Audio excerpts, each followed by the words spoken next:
వింటున్నారా? దేవుడు నిన్ను నన్ను సృష్టించినప్పుడు తన స్వరూపమందు తన పోలిక చొప్పున సృష్టించాడు. ఓ చిన్న పిల్లాడిని చూడండి, వాడు పుట్టినప్పుడు ఆ చిన్న వయసులో ఎంత నిష్కపటంగా ఉంటుందో ముఖం, ఎంత నిర్మలంగా ఉంటుందో ఆ ముఖం, ఎంత ప్రశాంతంగా ఉంటుందో ఆ ముఖం. నిష్కపటమైన నవ్వు, నిష్కపటమైన ముఖం, నిష్కపటమైన ముద్దు. అమ్మను ముద్దు పెట్టిన, నాన్నకు ముద్దు పెట్టిన ఆ ముద్దులో నిష్కపటం.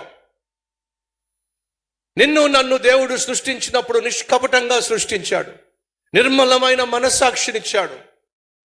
తన స్వరూపమందు నిన్ను నన్ను దేవుడు సృష్టించాడు.